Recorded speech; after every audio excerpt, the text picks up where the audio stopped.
कामचोर देवरानी। एक बार की बात है, सुषमा अपने पूरे परिवार के साथ खुशी खुशी मोहन नगर में रहती थी। उसकी 2 बहुएं थी, पल्लवी और शिवानी। एक दिन दोनों बहुएं रसोई में काम कर रही होती है कि तभी उनकी सास सुषमा उन्हें बुलाती है। अरे बहू, जरा इधर तो आना। शिवानी, जरा जाकर देखना सासू माँ क्या कह रही हैं।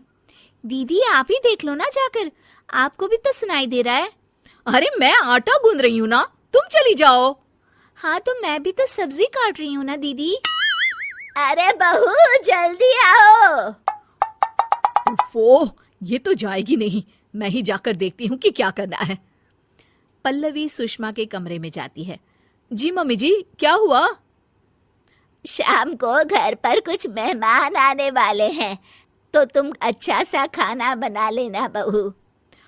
ठीक है मम्मी जी, आप बता दीजिए क्या क्या बनाना है और कितने लोग आ रहे हैं। सुनील की मौसी जी और उनका पूरा परिवार आ रहा है। कुल मिलाकर 3 लोग और हमें मिलाकर हुए 9 लोग। तो अभी से ही तैयारी करना शुरू कर दो। और हाँ, घर की सफाई भी कर देना, हाँ अच्छे से। जी मम्मी जी, सब काम हो जाएगा, आप चिंता मत कीजिए। पल्लवी शिवानी को घर में मेहमान आने वाले हैं इसके बारे में बताती है। क्या 9 लोगों का खाना बनाना होगा, घर की सफाई करनी है? बाप रे, सासू माँ ने तो हमें घर की नौकरानी ही समझ कर रखा है। ऐसा नहीं बोलते शिवानी, हम इस घर की बहू हैं और घर के काम करना हमारा फर्ज है। दीदी तो है ही सासू माँ की चमची, जब देखो सासू माँ सासू माँ। मैं तो इतना सारा काम नहीं करने वाली। शिवानी कपड़े लेकर गमला साफ कर रही होती है और चक्कर आने का नाटक करने लगती है। मेरा सर चकरा रहा है। तभी वहां पल्लवी और सासू माँ जाते हैं। अरे बहू, क्या हो गया तुम्हें? मम्मी जी, बहुत तेज सर में दर्द हो रहा है। तुम एक काम करो शिवानी, आराम कर लो। नहीं नहीं दीदी, घर में मेहमान आने वाले हैं, मुझे आपकी मदद करनी चाहिए। अरे कोई बात नहीं शिवानी, तुम आराम कर लो, मैं सब काम कर लूंगी।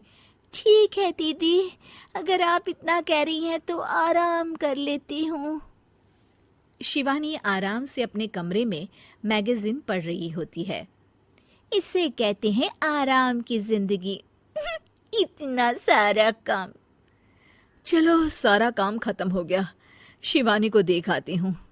शिवानी अपने कमरे में ईयरफोन में गाने सुनते सुनते सो जाती है और उसके साइड में मैगजीन भी रखी होती है।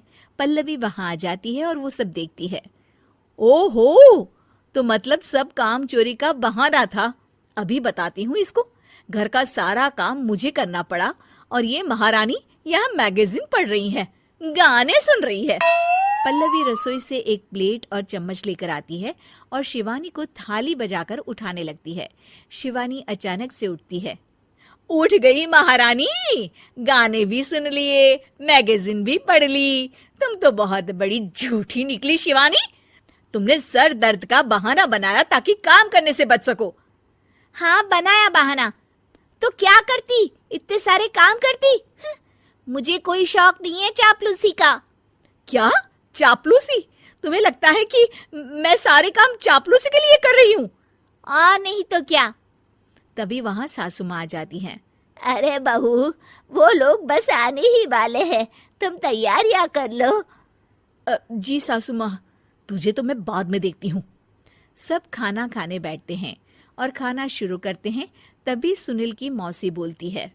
वाह भाई वाह, खाना तो बहुत ही अच्छा बना है सुषमा जी, एक एक चीज में क्या स्वाद है। ये सुनकर शिवानी मुंह बना लेती है। उसे अपनी जेठानी की इतनी तारीफ राज नहीं आती। आपकी बहुएं तो बहुत ही अच्छा खाना बनाती हैं। हाँ, बनाती तो दोनों ही अच्छा है, पर आज ना ये सारा खाना बड़ी बहू ने बनाया है। छोटी बहू की तबीयत ठीक नहीं थी, सो इसलिए।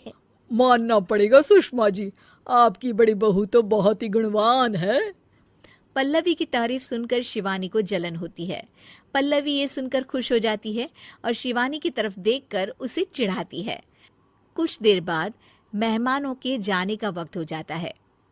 मौसी जी सबके लिए उपहार लाई होती है। वो सबको शगुन के पैसे देती हैं और अंत में पल्लवी के पास आती है। तुम्हारे लिए शगुन का लिफाफा तो है ही, पर बहू तुम्हें एक और उपहार भी मिलेगा इतना अच्छा खाना बनाने के लिए। मौसी अपने सोने के कंगन निकालकर पल्लवी को पहना देती है। ये लो, ये मेरे मनपसंद कंगन है, अब से ये तुम्हारे हुए। धन्यवाद मौसी जी। ये देखकर शिवानी तो पूरी तरह से जल जाती है और गुस्से से रसोई में चली जाती है। तभी वहां पल्लवी आ जाती है और उसे अपने कंगन दिखाने लगती है। देवरानी जी, अब आपका सर दर्द ठीक तो है ना? मुझे लगता है कि अब सर दर्द शुरू हो गया होगा आपका।